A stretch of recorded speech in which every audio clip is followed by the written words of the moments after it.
Perfect. Wonderful. I want to give you all the opportunity to share some of the things. I don't know if the 8 minutes I extended to was enough time, but I'd like to hear from some of you of what is working in your communities. What are you doing to serve your communities that you're able to incorporate culture, traditions, Indigenous knowledge that is working really well? Is there anybody who'd like to unmute and share their response aloud?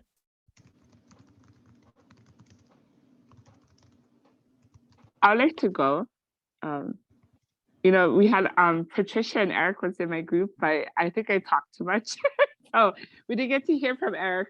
But it was nice to hear from Patricia and her and I'm not going to speak all about for her because I know she can say it herself, but she did bring a big point about accessibility to services, about telehealth. That they were able to do that with people from 2 different reservations that she lives there. And so I thought that was great because where I live on the biggest island in Hawaii. We are geographically isolated and we're mostly all rural. So having telehealth is actually one of the best things too. And what I shared on my end about my culture, being Hawaiian, that we implement a lot of our healing practices into recovery to treatment, even to prevention work. And one of it was ho'oponopono, which is it's a healing process to bring peace to you, to your family, to those around you. So it is a way to face conflict. So you kind of throw everything on the table and you get a chance to share your voice. And that's the idea of the whole ho'oponopono process. So it helps a lot of those who are still going through recovery, those who are having conflict with their families. It's a great practice to implement into that healing process of anything, of what the problems that you're facing. So I shared that with our group. Thank you, Jacqueline.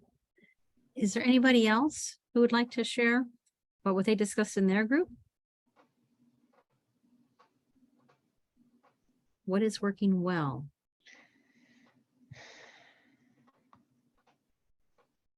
When you're able to incorporate culture, Indigenous ways of knowing, our own knowledge into the Western-based practices, the evidence-based practices that we've read about, we know about, and we usually use. If you just want to post something in the chat, you're welcome to do so. Thank you all. I'm going to try putting my screen back up here.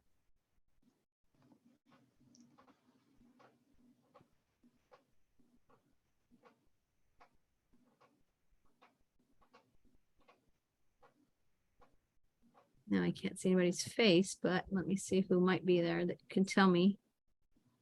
Jeff, thumbs up if you see a blank screen, a white screen.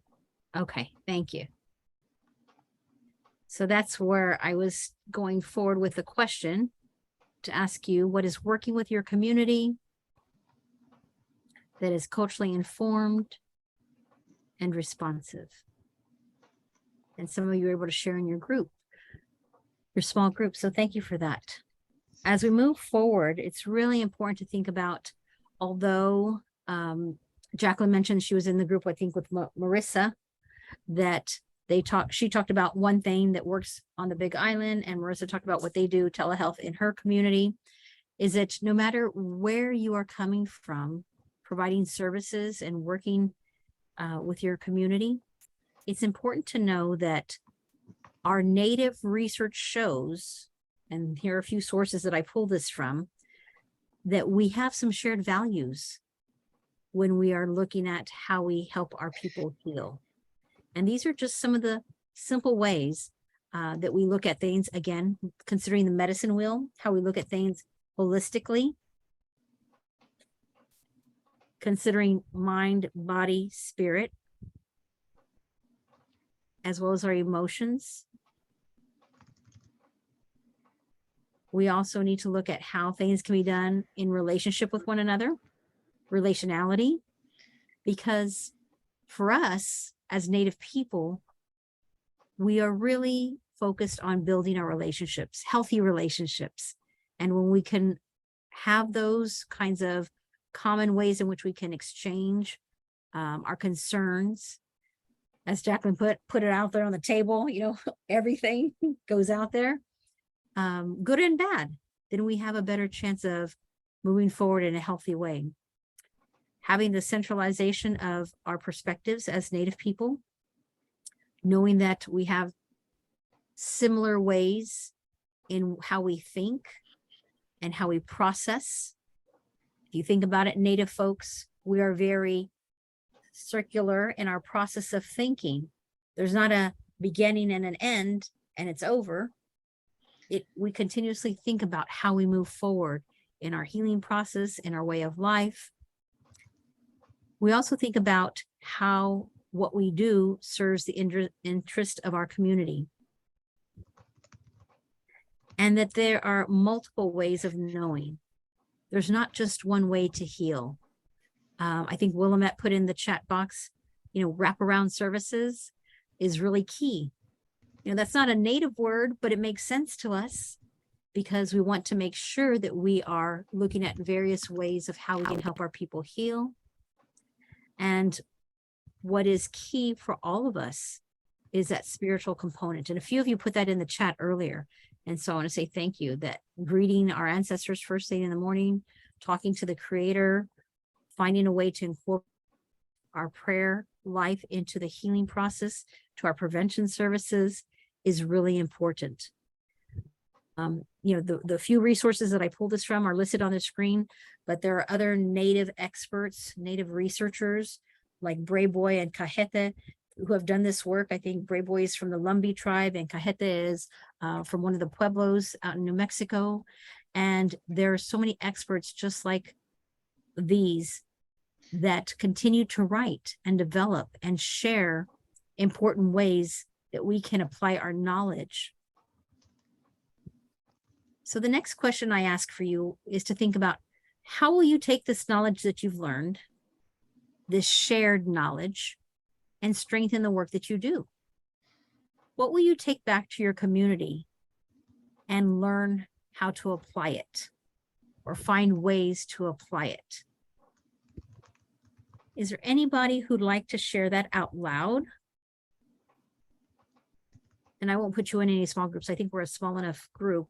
There's only about 25 of us that we can discuss this together. How do you think apply some of the ideas you heard in the breakout room or anything that you heard in today's presentation? How will you take some back to your community? You're welcome to unmute yourself and share. Beverly? Yeah, thank you.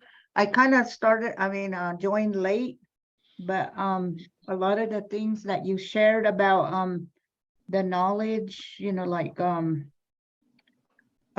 sharing ideas or interest with the perspective of all of us, how traditionally we're all just almost similar with our traditional ways.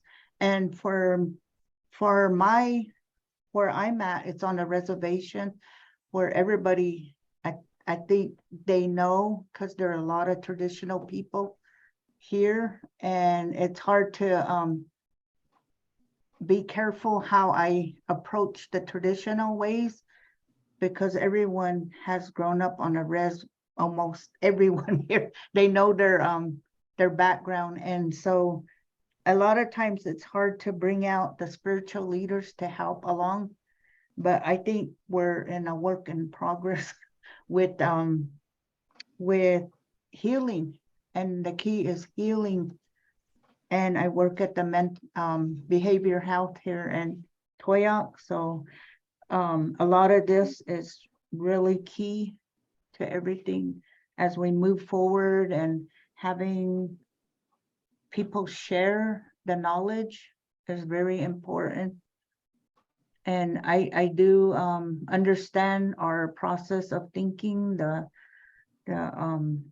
how would you say it, the circle thinking, always analyzing, going back and figuring out if we did the right thing. And a lot of that, I think, really helps our people to say, okay, recovery is okay, to keep going, but go back and see where we maybe need more help in what area that we failed in.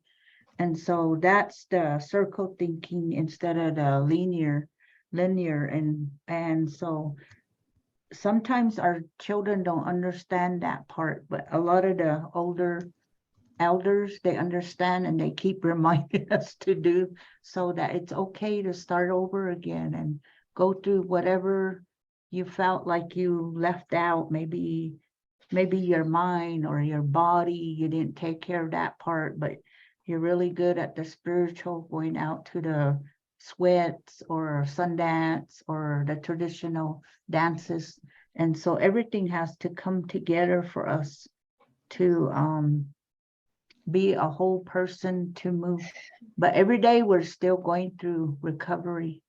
And so we made little, how we incorporate a lot of our stuff is culturally, we have beadwork or little looms, little tiny looms.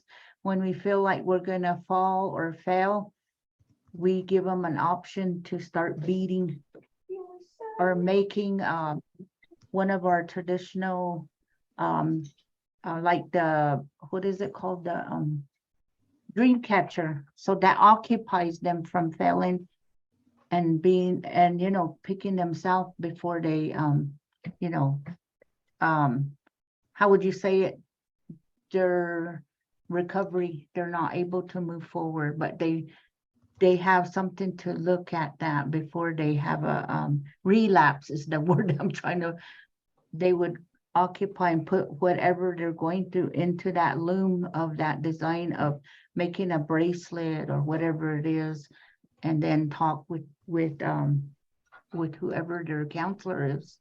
And it's just kind of helpful for the mind to just kind of set yourself away from relapse. So that's where we're at. We're still learning, though. We're not there yet. Thank you. Thank you, Beverly. I appreciate you sharing. We all have different perspectives of how we find ways to apply being culturally informed and responsive. And so some of you are very willing to share out loud, and some of you post in the, and some of you are just thinking about, what does this mean for my community? What does this mean for my healing, for me to help our people heal? And so I want to say thank you. And I want to just invite you to keep thinking about blending the Western-based knowledge that you know, that you've been taught, that you've learned, and incorporating it into our traditional knowledge. That's what this session is about, looking at our own strengths. And Alan put it in very nicely, saying that, we focus on our strengths first. We focus less on the deficits and more on the strengths. Even our indigenous languages seem to be more strength-based. And so thank you, Alan, for sharing that, because when we have time to process and talk with others who are serving and doing in the field, working in the field like we are, then we can share what is working well with one another and learn from each other. It's important to share emerging practices because that strengthens our work as Native experts, our work as researchers, our work as educators, peer support specialists, counselors, whatever your role is in your community in helping them heal. When we look at everything from a Native perspective, it demonstrates our strength, just like Alan said. Not as a monolithic community, because we're not all the same, but we are all in the same in the fact that we have deep rooted practices that are based on our culture, based on our language, based on our ceremonies, based on our tradition and our way of life. And so it's really important to think about that, because when we move forward in this healing process, we know that putting our voice in the literature, putting our voice out there. Thank you, Kimberly, that there's beauty in the diaspora. Thank you for sharing that. There is beauty in all of our ways of life. And so when we look at how we want to help our people heal and move forward in a good way, I think of what this Native researcher wrote, is that we want to make sure that we are practicing things equitably in our research, in our teaching, in our mentoring, in our leading. We all have different roles in how we share this knowledge. And sometimes we're doing many of these all at the same time because there's limited staff. We haven't built the capacity to have many counselors, many peer support specialists, many people to help in this healing process. But what Reno said in his research was that, and I'm going to quote him, what I think Indigenous research frameworks do is that they bring to the academic process a relational aspect. How interpersonal relationships and communication impact the research process is key. When we look at the relationships that we build with those that we serve, those that we work with in this journey together towards healing, we develop those things in a good way, hopefully, so that there is that healing process happening. Instead of, like what Beverly said, having those moments of relapse because we're not applying our culture, our tradition. We're not listening well, like in motivational interviewing. There are many layers to helping our people heal. And so I want you to think of that as you move forward in the work that you do so that you can continue to help. Wherever you're at, know that there are resources to help you and support you in this process.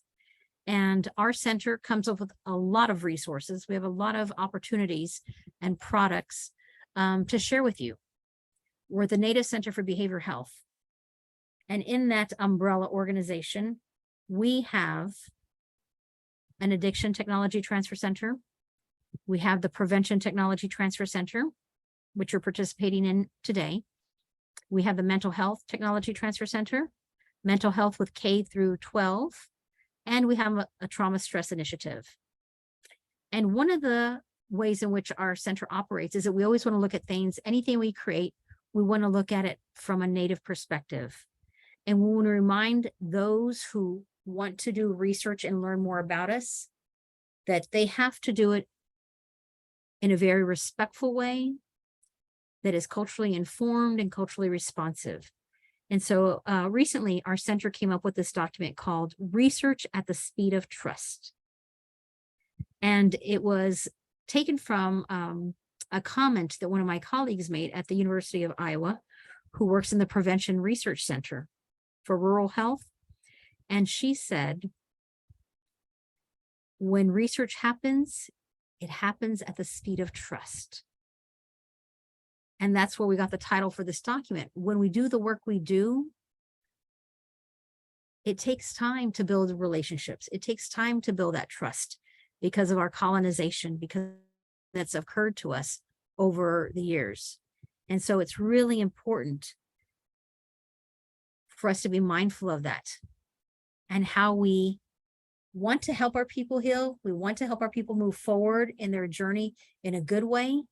And to do that, we need to work on building one out of trust, building a relationship that is going both ways. It's a dialogue, not someone telling you what to do, not someone talking at you, but talking with you, moving forward in a good way.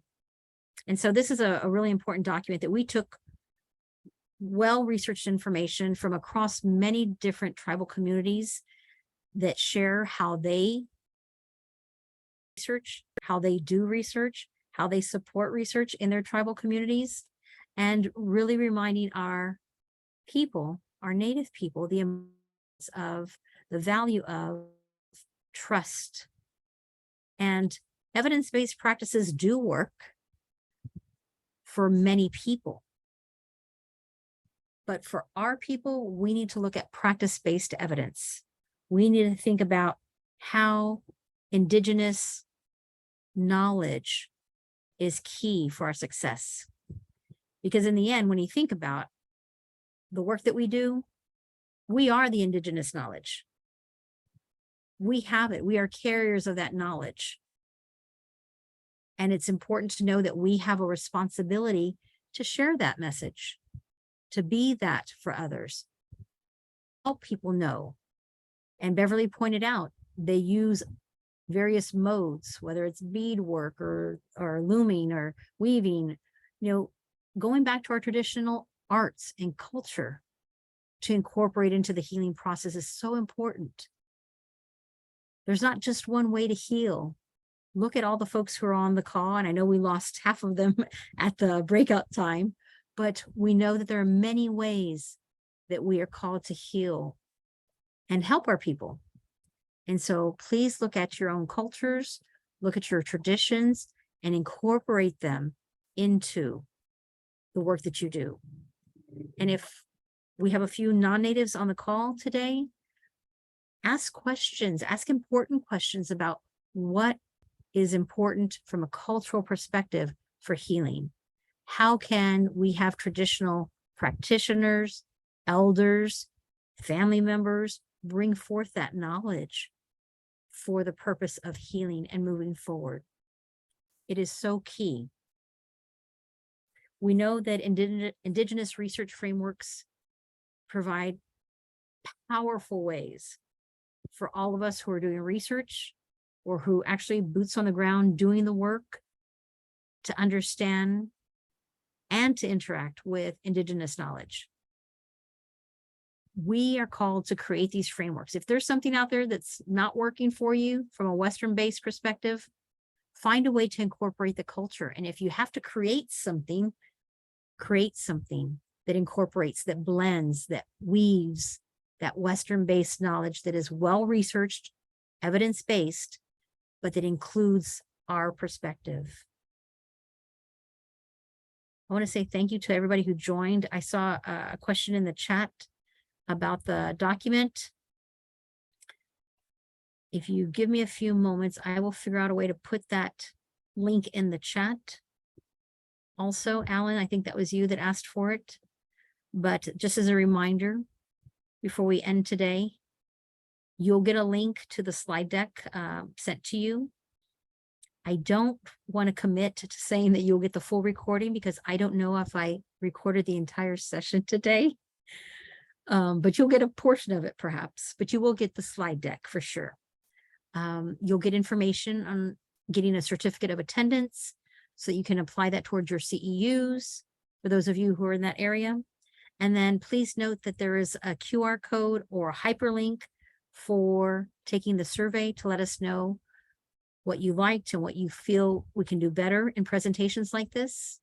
And if you ever need to reach out to our team, I have our director's information here on the screen for you.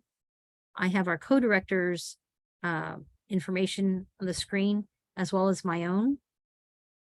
And it's been a pleasure listening to you and sharing with you some ideas from my perspective, my community, and hearing from you what goes on with your tribal community, both urban and rural, mainland or off on an island. It's really good to hear your shared voices and to know that you are doing good work. And I want you to know that we will continue to support the work that you are doing for the next few months. Keep looking out for sessions that we have. We have 2 more in this series. I believe the dates are, let me get my calendar out so I give you the correct dates. They're both in July. July 12th, we'll have Dr. Jackie Gray, our co-director. She'll be leading that session on indigenizing frameworks. How do we create a framework from a Native perspective? And then Dr. Art Bloom will continue that conversation because he's already been doing a lot of that work out in the field. They're both Choctaw Cherokee. And so 2 different perspectives on how the work is being done in their communities and across Indian country. How do we make Native frameworks work best for our communities is what they're going to talk about, how to create them, how to make the work from our perspective. And with Alan, give me just a moment here to find that document. Are there any last questions or comments before we sign off for today? I'm going to keep the computer on for a little bit longer. Yeah, I just have one quick comment here. Yes. Thank you for sharing this. I'm all about, supporting this idea of practice-based evidence, particularly, for Indigenous nations. But isn't there some value though in, how would you say it, developing and researching some of our practices to make them evidence-based practices? Yes. Thank you for sharing that. I think that's where a lot of the good work that Dr. D. Bigfoot comes up with the term promising practices, because she is looking at the evidence. She's done the actual research. And I know a lot of great practitioners in the area where I'm at in Minnesota and across Indian country. Dr. Art Bloom is one of them, where they've actually done research with natives by natives to show that there are evidence-based practices from our perspective. So do you have any resources on, it's so hard to find either grants or funding to do the research. A lot of us do have some really neat interventions or things that we have developed. Like just for example, I have a parenting program that we developed called Walk in the Four Directions. And what's always been a struggle is finding that funding or the resources to be able to research it, to get it listed as an evidence-based practice. Again, I support the idea. I am already going to say it's a practice-based evidence because it's based on our culture. But there is, I still feel like there's this value. It's hard to find that, particularly financial resources to fund that research. I hear you. I know that, for example, with SAMHSA, and I'll use them because we are funded by them, and we don't necessarily do pilot projects because we want to do quality work with bringing in some resources, bringing in some already evidence-based practices that have a cultural component to it, that have been indigenized to apply the work that we do. But I know a lot of their grants, and I've only been reading them in the last 3 months as they've been coming out with all these NOFOs and notice of funding opportunities. A lot of them are looking for creating programs and for different, not communities, but different groups within the community. And so that may be one area that you could do a search at. If you subscribe to them, I don't know who funds the National Native Children's Trauma Center you're at, Alan? Yeah. Okay. I don't know who funds you all, but that may be one area that where you might be able to find something. If you subscribe to SAMHSA, you'll get all their notices of all the opportunities coming out. There are some, and this is new for me, and I only learned about this, I think the first exposure I had was back in March, and then just recently in May, that there are philanthropic organizations who are looking to fund programs like what you're asking. There's one based in the San Francisco area. I cannot remember their name off the top of my head, but I recently was a part of an exchange that group. I know that there's a national organization looking at what psychologists are doing from a Native perspective and wanting to learn more about programs. Someone mentioned telehealth, and I can't remember who it was on the call earlier. Thank you, Rosie. That they are looking at, because of COVID, now we're coming out of it, hopefully, this last year and a half or so, that what is being done to provide services. Is telehealth still a great need? Or are there other ways that we need to look at how we engage that are new, emerging ways that we are serving our people, Alan, that maybe we haven't thought of to provide services, to continue to be engaged and support our people in their healing. And so this organization was looking at, just with a group of psychologists, a native psychologist across the country, to talk about this. Where does funding need to go to help in this? And again, it was a philanthropic organization looking to give money for this. I'll do some research about this, Alan, and I'll share that with you, because it sounds like you're interested in pursuing this a little bit more. Yeah, And there was a recent ACFS funding opportunity, but it was, the requirements were so stringent, we just didn't have the capacity at our center. By the way, we're SAMHSA funded. We're part of the National Child Traumatic Stress Network.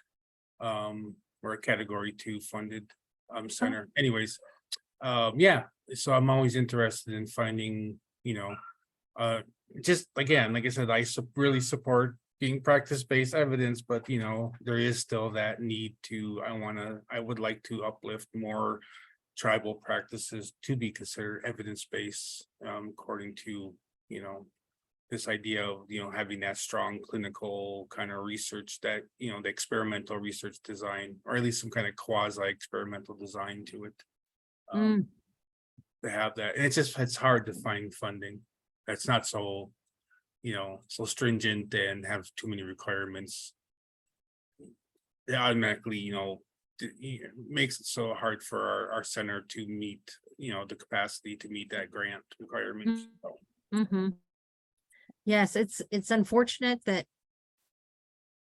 we're limited based on the guidelines, the requirements that we're being given.